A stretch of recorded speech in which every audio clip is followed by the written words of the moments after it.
O Poder Local na Rádio.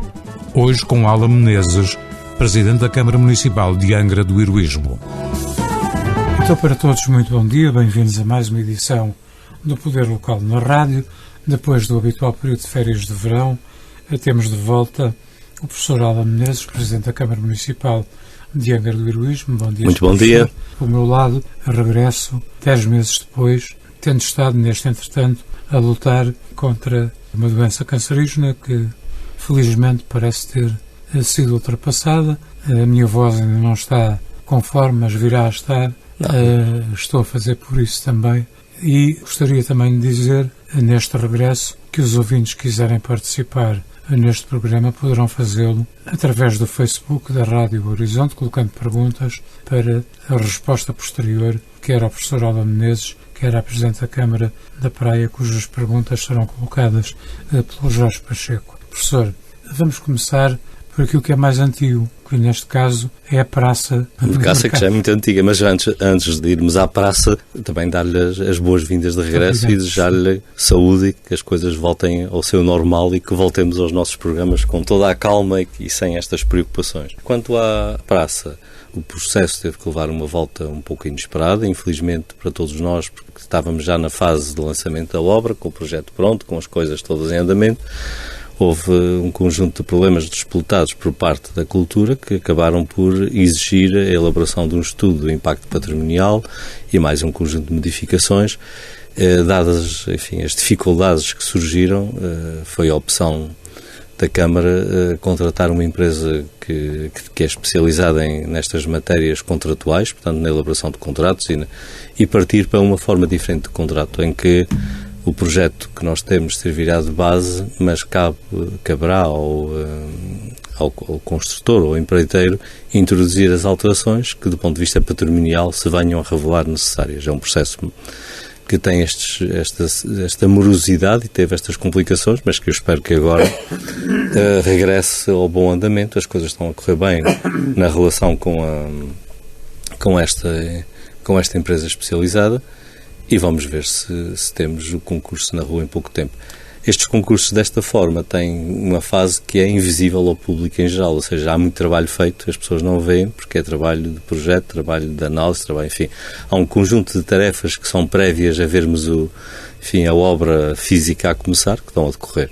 Portanto, o projeto não está parado, não há perda de tempo, há sim um conjunto de tarefas que nós não contávamos, que agora têm que ser executadas, que são anteriores à construção propriamente dita.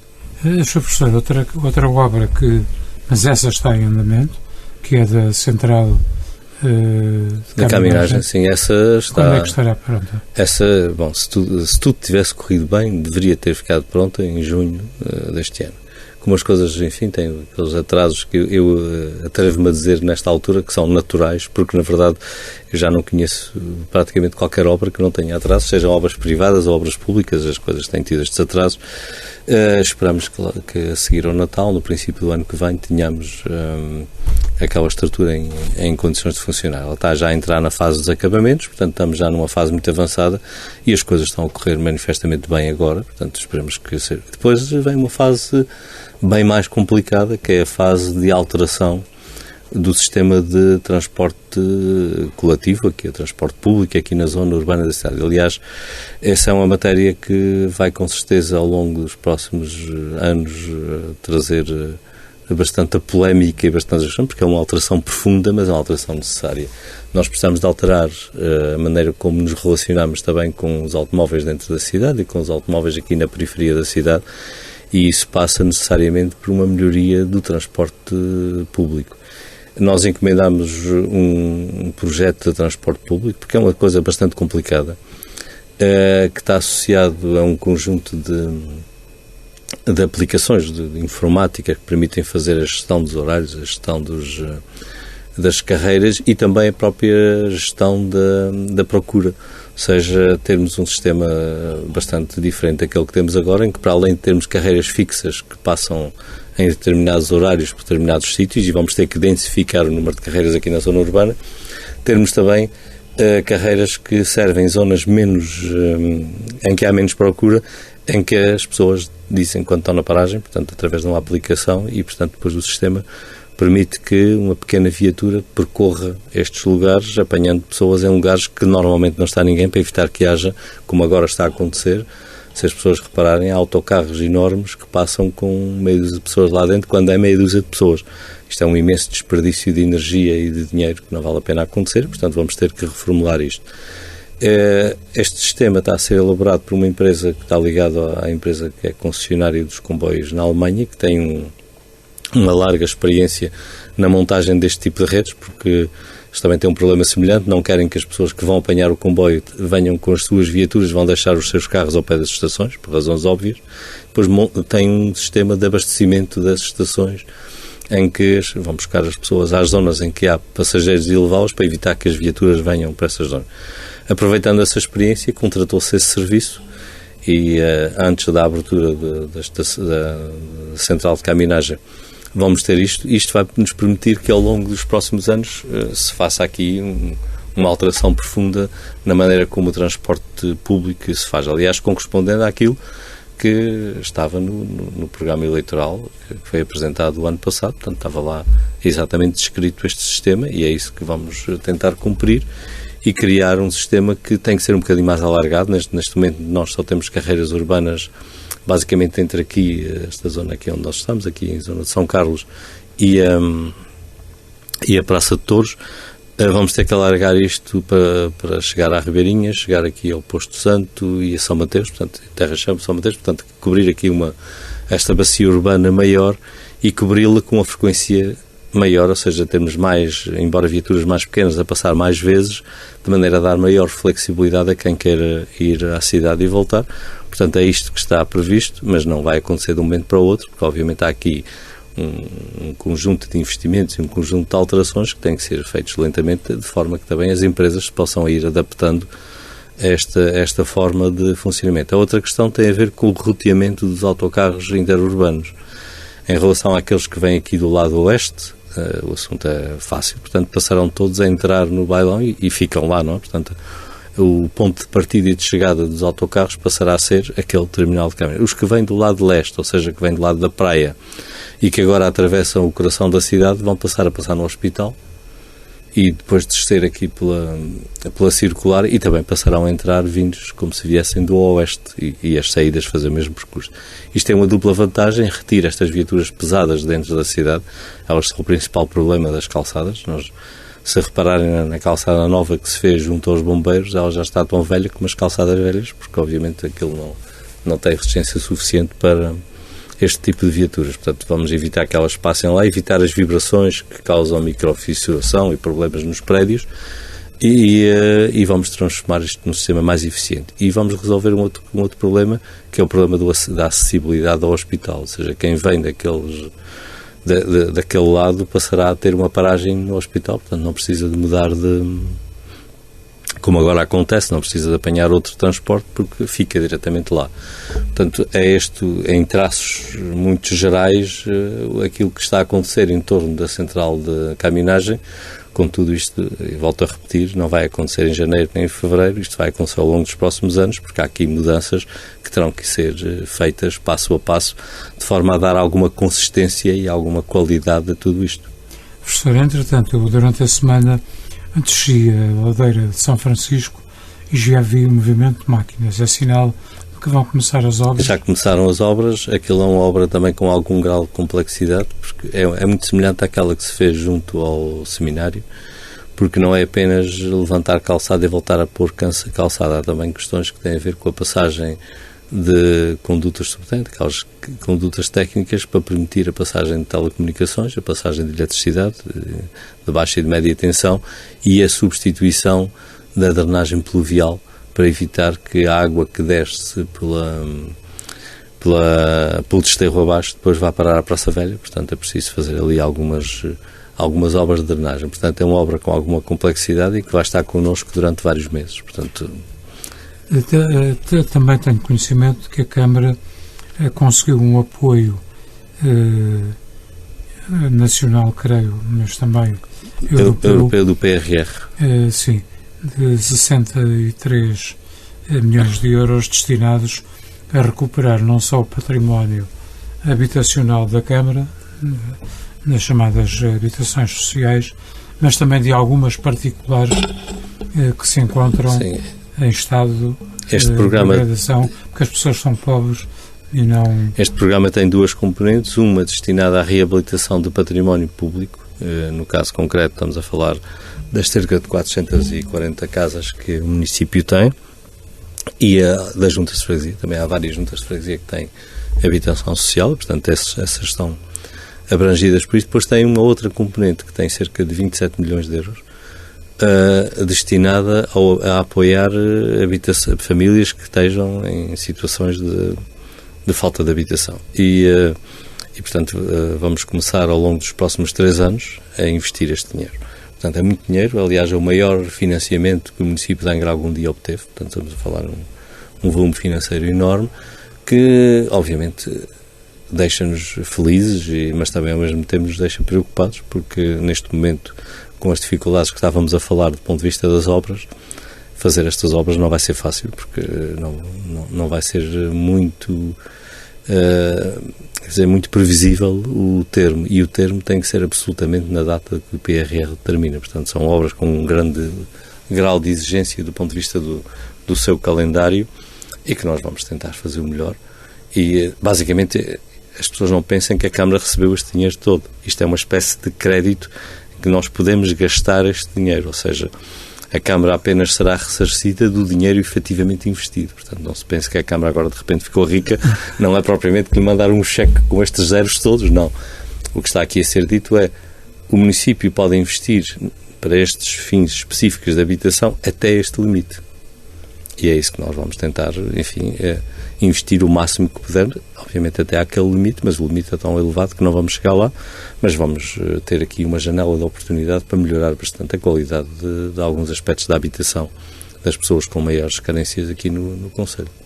Nesta altura do ano já se fazem algumas avaliações dos diferentes programas de apoio a quem estuda. Este ano a Câmara alargou e criou novas nuances dentro de um programa mais vasto. Já consegue ter uma ideia de quem é que aderiu? Eu faço uma avaliação muito positiva daquilo que tem sido o percurso de... Bom, para perceberem melhor, este programa de apoio, enfim, à escolaridade tem duas componentes. Uma componente de apoio ao acesso ao ensino superior, que é a mais importante e aquela que creio que tem mais valor social, ou seja, eu gostaria, embora obviamente ainda existam algumas dificuldades, mas eu gostaria que nós pudéssemos afirmar que no concelho de Angra só não vai estudar quem não tem outras condições que não sejam as financeiras, ou seja, que ninguém fica por ir para a universidade apenas por razões de natureza da economia familiar.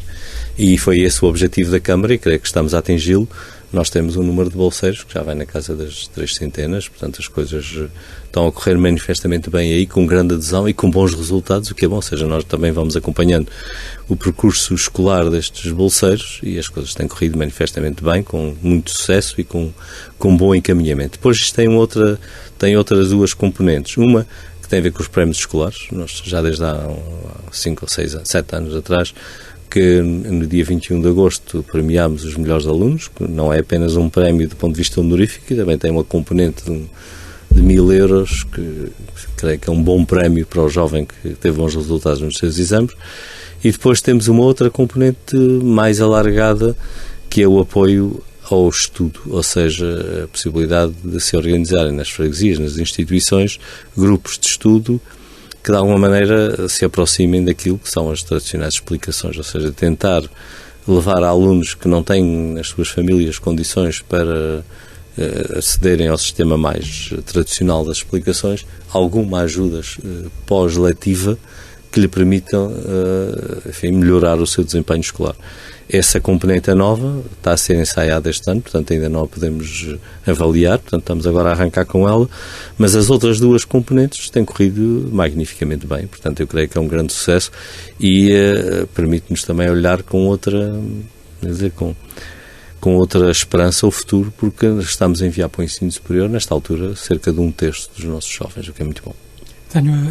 Tenho acompanhado o programa das AMAs e parece-me que esse programa está a ser um sucesso nas freguesias, porque vem colmatar uma falha que existe nas freguesias por falta de massa crítica de pessoas, a existência de creches e de estruturas para tomar conta dos bebés e dos mais pequenos. Já tem, porque já se passaram alguns meses da entrada em vigor do programa, um feedback? Sim, as coisas aí também têm corrido bem porque tem havido uma grande adesão. E este programa é um programa que visa, enfim, está um pouco associado a este que falávamos na área de educação, visa essencialmente apoiar a maternidade e a paternidade, ou seja, a parentalidade, permitir que as famílias tenham um apoio durante a fase de planeamento do nascimento da criança e em torno do nascimento da criança. O objetivo aqui é facilitar a vida aos casais que querem ter filhos. Nós, obviamente, temos uma grande necessidade de aumentar a natalidade, portanto, acho que faz todo o sentido fazermos este investimento na melhoria e também melhorarmos a qualidade de vida e as perspectivas futuras destas crianças que nascem, porque este apoio permite evitar algumas questões que depois acabam por ter reflexos em toda a vida do indivíduo e também criam aqui um ambiente mais favorável, mais acolhedor, que torna mais atrativa a parentalidade. Portanto, vamos continuar com ele, claro que ainda é cedo para se avaliar, mas creio que é uma resposta bem mais adequada aos desafios demográficos do que simplesmente distribuir cheques ou distribuir outra coisa qualquer, porque corresponde a um apoio efetivo e técnico no sentido de melhorar esta fase tão importante da vida das famílias. Por esta altura, as grandes linhas do orçamento da Câmara para o ano que vem já estarão pensadas? Sim, já estão esboçadas. Pergunto-lhe se as previsões pessimistas sobre a macroeconomia para o próximo ano, resultado do aumento do preço dos combustíveis, resultado da guerra que se vive na Europa, se todo este contexto vai penalizar a Câmara de Angra. Bom, nós temos sido sempre, mesmo em períodos em que as perspectivas não eram tão negativas como agora são, uma abordagem prudente em relação às questões orçamentais. Isto porque, na verdade, embora obviamente nenhum de nós tenha condições de adivinhar o futuro, mas eu creio que há algum grau de previsibilidade no sentido de se perceber que, de vez em quando, as crises surgem e, nestes momentos, quem está financeiramente e estruturalmente preparado para as enfrentar tem melhores condições, obviamente que os problemas também surgem, mas tem melhores condições para servir os seus cidadãos do que propriamente quem desbanjou o dinheiro noutra coisa qualquer. Portanto, vamos manter uma abordagem prudente a esta matéria. Aliás, nós tivemos essa abordagem prudente em relação ao Covid e creio que servimos bem, ou seja, as pessoas e as empresas, quem foi efetivamente afetado, teve as ajudas que precisou e não desperdiçamos dinheiro noutras quaisquer circunstâncias. E a abordagem que nós estamos a fazer em relação a esta crise, às questões da inflação e às questões das dificuldades económicas que se adivinham no horizonte é termos uma postura semelhante, ou seja, estarmos próximos, irmos avaliando dia a dia e setor a setor aquilo que for acontecendo e fazer as intervenções que se mostrarem estritamente necessárias no sentido de resolver as questões. Não vamos entrar numa de distribuir dinheiro só porque há inflação, porque obviamente isso não resolve nada e cria imensos problemas para o futuro. Portanto, vamos ter um ciclo orçamental que vai ser marcado por esta prudência, porque nós não sabemos o que é que vai acontecer a seguir. Felizmente a Câmara de Angra tem pouca dívida, o que quer dizer que este aumento de juros não tem um impacto para ir além naquilo que são as contas municipais, que aliás é uma grande preocupação de muitos municípios, quando o estoque de dívida é muito grande. Nesta altura, uma subida que já andou na casa dos 2% nessas taxas, depois reflete-se no ano em milhões e, portanto, obviamente que é preciso muita prudência e muita cautela. Nós não temos esse problema, o nosso estoque é muito pequenino, portanto vamos continuar calmamente, mas de forma muito próxima e muito assertiva a observar o que acontecer e a Câmara tomará, enfim, as medidas que se mostrarem necessárias face àquilo que venha a acontecer. Sabendo desde já que nós felizmente temos o músculo suficiente para enfrentar estas situações sem preocupações de meio, obviamente com alguma preocupação, porque as coisas não são infinitas e nós não somos omnipotentes, mas não estamos assim particularmente a sentir-nos encurralados pela crise, portanto vamos olhar para ela com calma e havemos de conseguir chegar a bom porto. Professor, para terminar e antes do professor colocar a pergunta à autarca da Praia da Vitória, vou-lhe falar de uma coisa que para mim representa uma vergonha coletiva, que é o abandono dos animais domésticos, dos animais de companhia, que tem vindo tanto quanto sei a aumentar.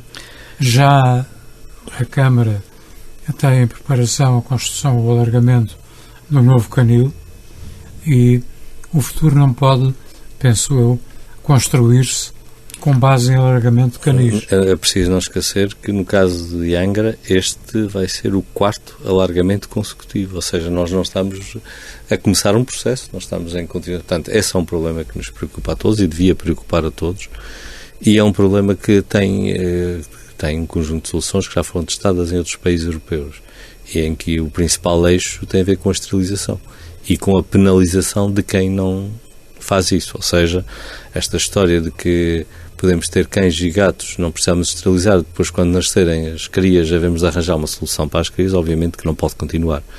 E aí há que os senhores deputados que estão preocupados têm andado com esta matéria, bem que se podiam preocupar com isto.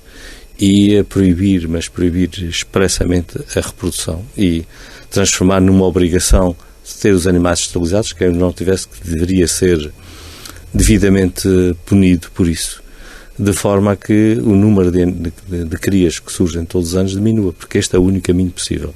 Se nós não agirmos sobre a reprodução, daqui a dias temos que fazer um canil também de metade da ilha, porque obviamente as coisas não param. E obviamente que, como não há abate, os animais podem viver, em alguns casos, uma década e meia, e portanto isto cresce com uma velocidade que é impossível de acompanhar, ao mesmo tempo que é impossível de dar uma qualidade de vida mínima a estes animais. Portanto, há aqui também questões que não são apenas do número, são também da maneira como nós os podemos tratar e como nós os podemos manter. São animais que estão, obviamente, abandonados num canil, em sofrimento, num ambiente hostil, um ambiente que está cheio de outros animais. Portanto, estamos a falar de assuntos muito sérios e que devíamos ser uma reflexão de todos nós, começando nas nossas casas, que obviamente quem tem animais tem a obrigação de os cuidar devidamente, mas que também aqui exige uma abordagem diferente do ponto de vista regulatório. É preciso regular a reprodução e é preciso criar um registro em que só quem esteja nesse registro é que se pode ter animais de reprodução, quem for profissional disso e que esteja devidamente registado e licenciado para comercializar animais.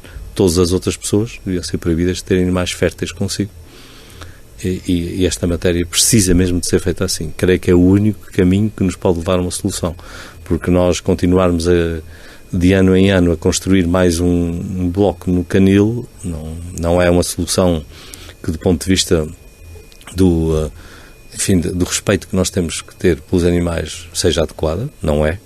E não é uma solução também do ponto de vista da boa gestão das coisas públicas. Portanto, nós precisamos de resolver esta questão na raiz, e a raiz tem a ver com o controle da reprodução animal, em que nós temos hábitos que hoje não são aceitáveis. Esta coisa que se pode ter uma cadela e depois a cadela ter crias quando tiver, isso não é aceitável, nem pode acontecer, porque o resultado é o que está à vista. E depois temos outros problemas de natureza ecológica que é preciso começarmos a olhar. As populações de aves, e em particular os cagarros, que nós nesta altura temos uma obrigação estrita de proteger, porque são um animal emblemático destas ilhas e é um animal que está de facto ameaçado. Não podem continuar a sofrer a predação que a quantidade de gatos abandonados lhe faz. Portanto, a questão dos gatos é outra matéria que precisa de ser vista com algum cuidado. Claro que os cães é bastante mais urgente, porque é um problema diferente, devido às questões comportamentais dos cães, que têm uma dependência muito maior em relação às pessoas do que os gatos, mas os gatos também é preciso olhar para isto. E, portanto, nós precisávamos, de facto, de uma abordagem diferente, e essa abordagem tem que ser feita pelos senhores deputados. Precisam de legislar sobre esta matéria, e não é apenas legislar com o coração, como tem acontecido até agora, é legislar também com a cabeça e pensar que é preciso uma estratégia de redução da população animal neste arquipélago. Professor, para terminar, a pergunta para a sua colega da Praia da Vitória. Pois é, nós estamos de facto no fim do mês de setembro, estamos na fase em que, por lei, somos obrigados a começar a ouvir os diversos parceiros no ciclo orçamental para 2023 e tendo em conta as dificuldades que também a minha colega já aqui várias vezes referiu que se vivem do ponto de vista orçamental na Praia da Vitória, eu faço uma pergunta direta ao assunto, ou seja, como é que está o arranque do ciclo orçamental na Praia da Vitória. O Poder Local na Rádio. Hoje com Ala Menezes, Presidente da Câmara Municipal de Angra do Heroísmo.